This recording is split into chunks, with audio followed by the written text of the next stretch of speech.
Hoy continuaremos con la serie de mensajes a las iglesias que encontramos en el libro de Apocalipsis, capítulo 2 y 3.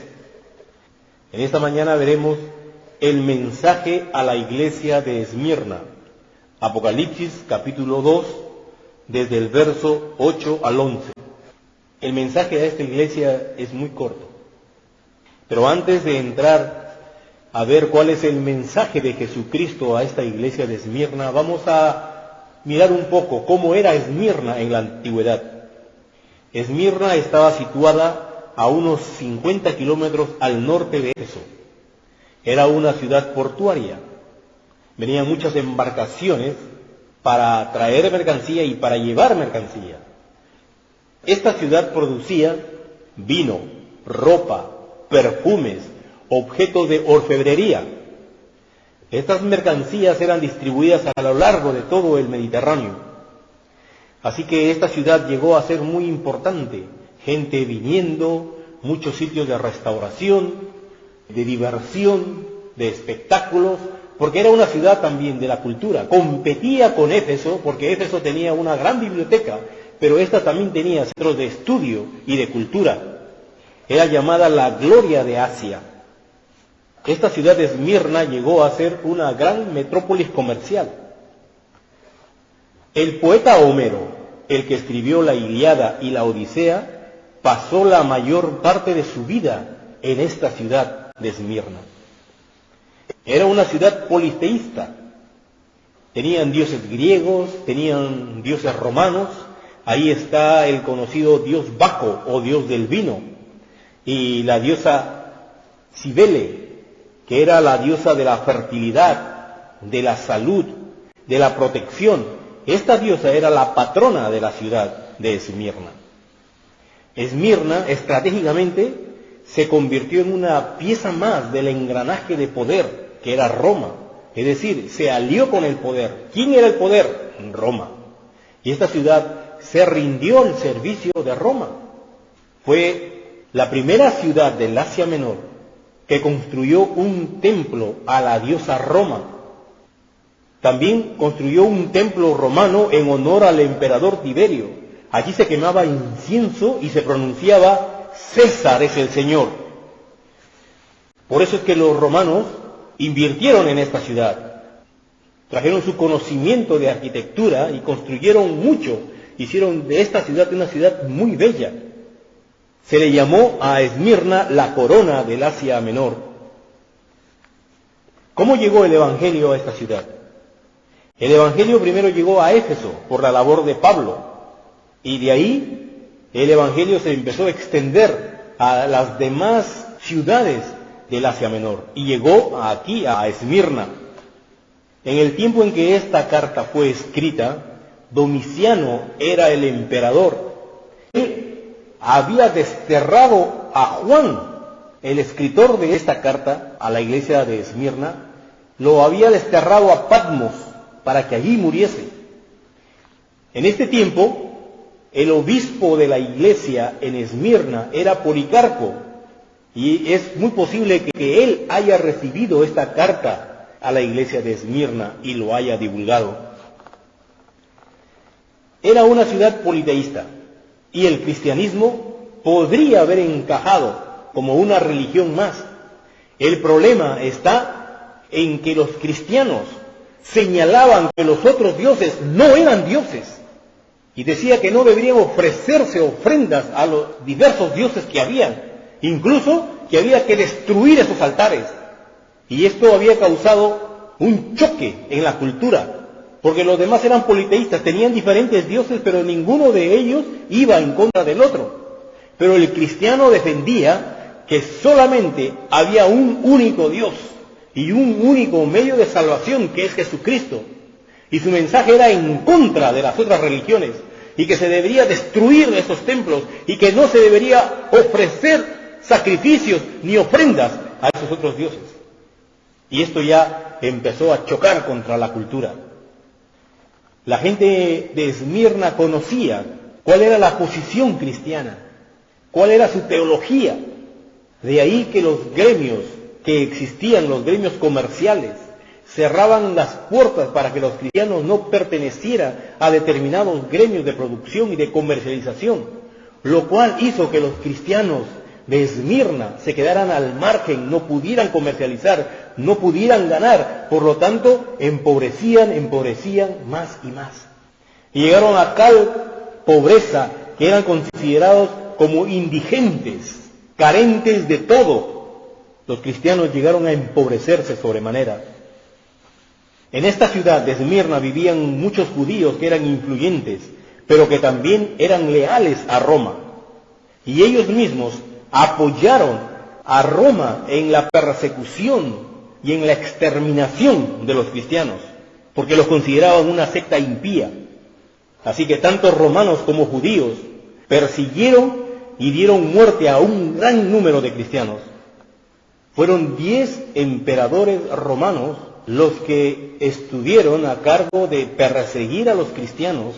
La iglesia de Esmirna estaba comenzando a experimentar las indecibles tribulaciones por las que tendría que pasar. Pues la primera etapa de la iglesia, esa etapa apostólica, donde el evangelio se presentaba y la gente venía a escuchar y se convertía, esa etapa ya no es la misma. Hay un cambio, se nota una diferencia en la forma en que la iglesia ahora se está llevando adelante. Ahora hay persecución, ahora hay angustia y dolor por ser cristiano, sufrimiento. Ya había quedado atrás esa etapa, la iglesia estaba entrando en una nueva etapa de su existencia, una etapa de mucho sufrimiento, de mucha tribulación a causa de ser fieles a Dios. Como Esmirna era una sede de Roma, habían construido allí un anfiteatro que era una especie de coliseo, de pequeño coliseo, donde daban los espectáculos para la gente. Ahí habían lucha de gladiadores contra fieras, y ahí mismo martirizaban a los cristianos para que dejaran su fe, para que renegaran de su fe. Y ahí era donde los ponían en la arena y soltaban a las fieras, y la gente se enardecía en alegría viendo cómo eran destrozadas estas personas por las fieras. El procónsul, que era el encargado de ejecutar a los cristianos, este procónsul les daba una salida a cada uno de los cristianos que eran puestos en la arena. Les decía: si tú reniegas de tu fe, si tú blasfemas a Jesús, si tú reniegas de ese Cristo, si tú maldices a ese Cristo y aceptas las demás religiones, tú seguirás viviendo, tú tendrás oportunidades, nadie se meterá contigo. Era la salida que daba el procónsul a cada uno de los que iban a ser ejecutados: que renieguen de su fe, que acepten a los demás con sus religiones. Si tú quieres ser cristiano, pues serlo, pero no digas que eres el único y que eres el verdadero y que vayas en contra de los demás, sino sé una religión más. Pero los cristianos que eran fieles a Dios, que Dios había puesto en ellos un compromiso de fidelidad, de obediencia, cueste lo que les cueste, ellos preferían la muerte a negar su fe. De ahí que a los cristianos no los buscaban por donde están escondidos, no rompían las puertas por algún chivatazo que le decía: mira, ahí están reunidos unos cristianos, y rompían las puertas y encontraban a un grupo y los apresaban. No, era tan simple como coger a alguien en la calle y preguntarle: ¿eres tú cristiano? Y el cristiano, por su fidelidad a Dios, decía sí. No importa lo que eso representase. Puede ser que sea una madre que haya dejado a sus hijos pequeños en casa y haya ido a comprar. Si la capturaban en la calle y le preguntaban: ¿tú eres cristiana? Ella decía sí, pese a que en ese momento la tomaban y la llevaban presa o la llevaban a ejecutar. Porque era tanta su fidelidad a Dios que estaban dispuestos a sufrir cualquier cosa por honrar a su Dios. Y esto que hacía el procónsul de desanimar a la gente no era más que la misma filosofía de Satanás. Cuando Satanás tentó a Jesús, no lo hizo caer en la primera tentación ni en la segunda tentación, entonces en la tercera, dice la palabra que lo llevó Satanás a un lugar alto y le mostró los reinos de la tierra a Jesús y le dijo: mira, todo esto te lo daré si tan solo tú te postras y me adoras. Nada más. Póstrate y adórame, nada más, y yo te daré todos los reinos de la tierra. Es lo mismo que el procónsul hacía aquí con los cristianos. Le decía, simplemente reniega de tu fe como única, quema incienso al César y declara, César es el Señor. Nada más. Haz esto y nada más. Pero los cristianos preferían el sufrimiento o lo que vendría hasta la muerte y no negar a su Señor. Los cristianos de Esmirna estaban recién empezando a sufrir las primeras oleadas de la gran tribulación de dolor que tendrían que afrontar. La historia nos cuenta que por espacio de 250 años los cristianos fueron perseguidos, maltratados, encarcelados y exterminados. 10 emperadores tuvieron esa consigna en ellos. El último, Diocleciano, es el que durante todo el tiempo de su reinado, que fueron 10 años persiguió a los cristianos con tal de erradicarlos. Él se había puesto como meta eliminar la cristiandad en el mundo. Qué terrible época por la que los cristianos pasaron. A tal iglesia, ¿qué se le puede decir? ¿Qué palabras tiene Jesús para una iglesia sufriente? Para una iglesia que iba a sufrir tanto. Vamos a Apocalipsis capítulo 2, verso 8. Dice el verso, y escribe al ángel de la iglesia en Esmirna, el primero y el postrero, el que estuvo muerto y vivió, dice esto. Se presenta en este verso a Jesús con unas características que van a dar aliento a esta iglesia sufriente. Y él dice, he aquí, el primero y el último. El primero al que persiguieron hasta que lo mataron. Yo soy el primero de los atribulados. Y yo seré el último, porque la persecución contra mí va a durar hasta el final. Y añade, el que estuvo muerto y vivió, dice esto. El que estuve muerto, como dicen otras traducciones, el que fui muerto, el que fui asesinado, y aquí vivo, el que estuve muerto y he vivido. Es decir, la muerte no ha podido triunfar contra Jesús, sino que Jesús ha resucitado y es el mensaje de esperanza que le está transmitiendo a su iglesia. No te preocupes por la muerte, porque yo tengo poder para resucitarte. El que estuvo muerto y vivió, dice esto. Verso 9. Yo conozco tus obras y tu tribulación y tu pobreza, pero tú eres rico. Y la blasfemia de los que se dicen ser judíos y no lo son, sino sinagoga de Satanás. Aquí quisiera hacer un alto para considerar la palabra Esmirna. Esmirna significa mirra. Y la mirra es una resina que se obtiene de la corteza de ciertos árboles. Y es una resina dura, como piedras.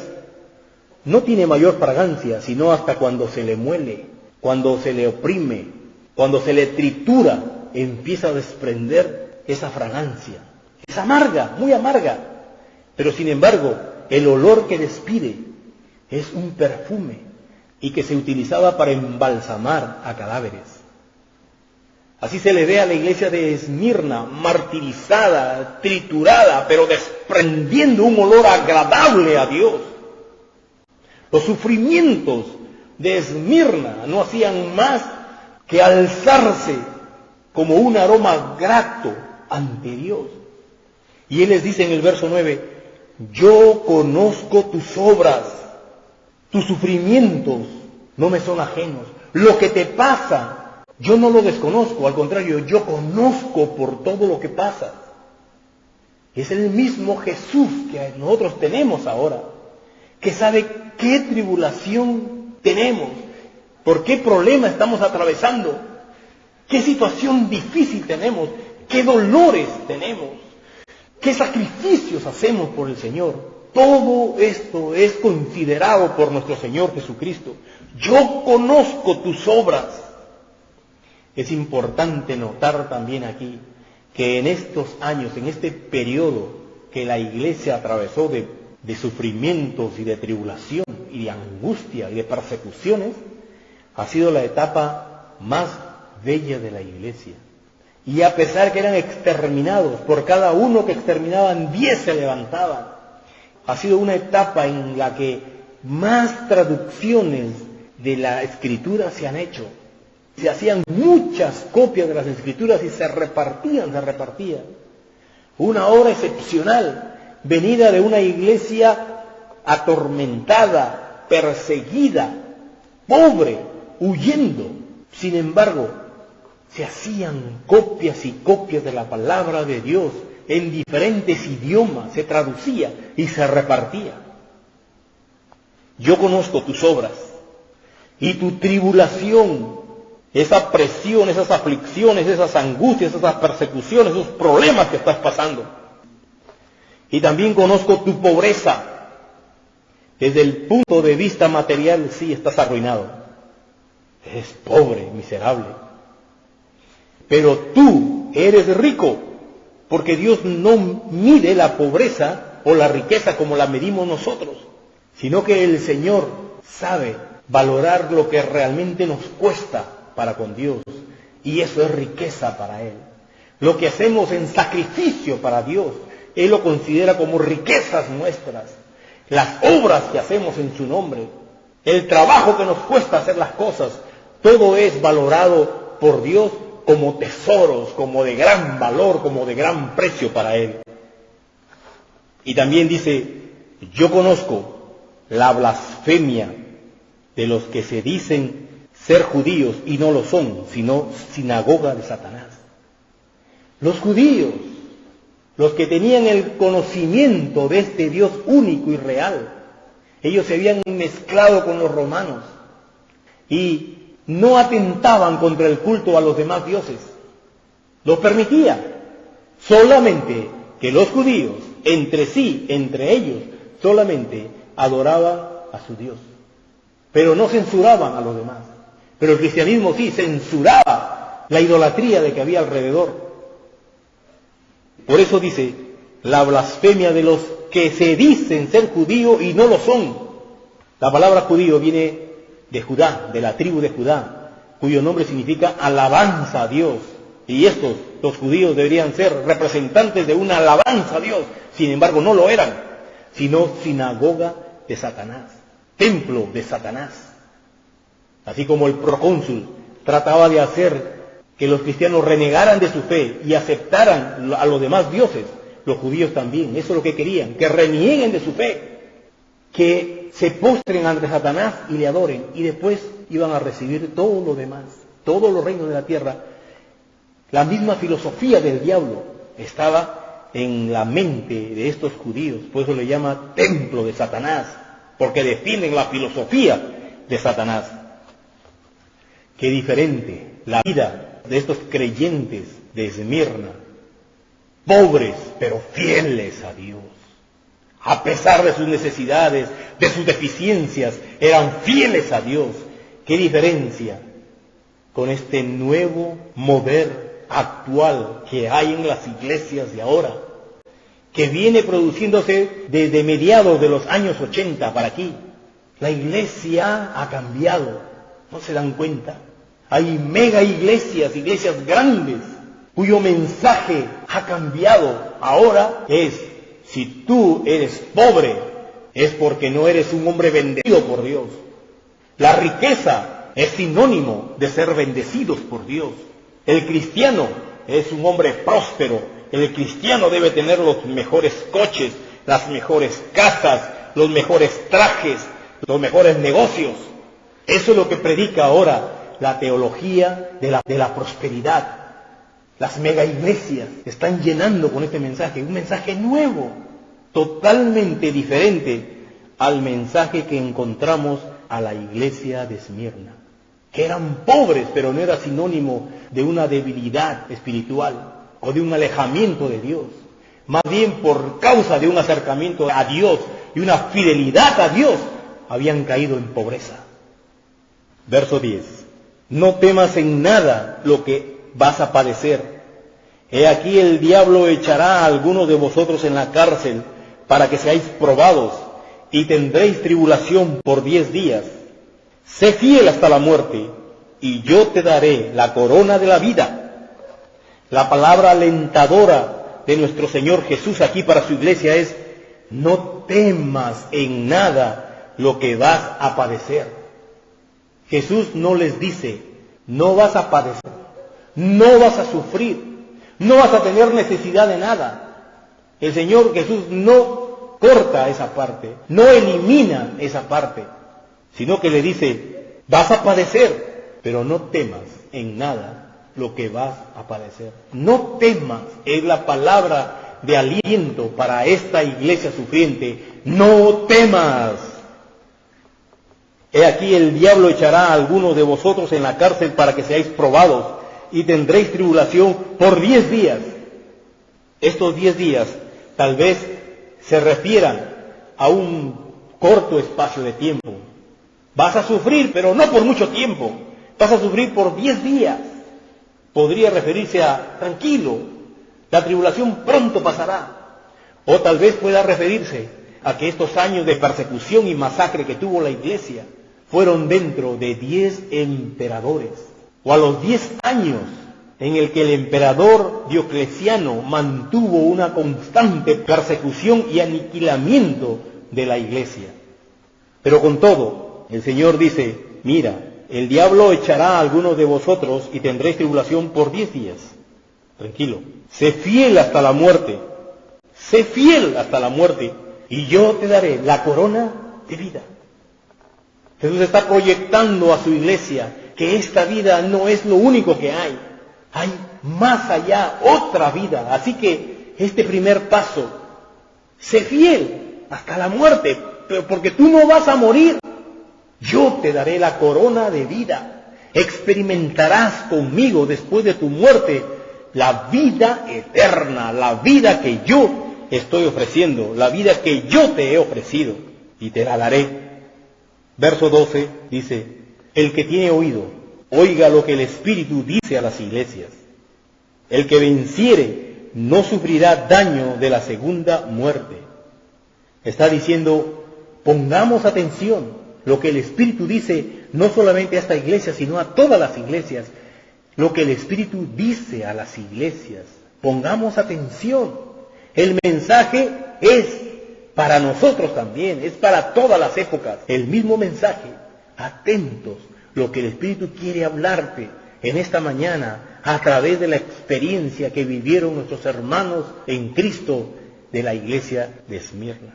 Escucha lo que el Espíritu dice y estate atento para que tú también imites lo bueno y para que tú no caigas en el error de alguna de las iglesias. El que venciere no sufrirá daño de la segunda muerte. Hemos hablado ya acerca de la primera muerte y de la segunda muerte. La primera muerte, la que experimentamos aquí en la tierra, es la separación del cuerpo con el alma. El cuerpo se queda aquí en la tierra y el alma se va a su destino, a ese paraíso o estado de espera hasta nuestra resurrección, o al infierno en estado también de espera para una resurrección, porque resucitarán, pero para ser otra vez separados de la vida que es Dios, para estar lejos de Dios en el lago de fuegos. Y ahí será la segunda muerte. Y él dice acá: el que venciere no sufrirá daño de la segunda muerte. Quiero preguntar a la iglesia: ¿hasta dónde eres capaz de llegar por Cristo? ¿Qué sacrificio estás haciendo por Él? ¿Serías capaz de ser fiel hasta la muerte? ¿Te importan más tus bienes materiales que tu condición espiritual? ¿Qué le estamos dando? ¿Algo que nos cuesta o algo que no nos cuesta? Sé fiel hasta la muerte. ¿Seremos capaces de llegar también nosotros a eso? Ser fieles hasta la muerte. Que el Espíritu de Dios nos hable a través de estas palabras. Oremos.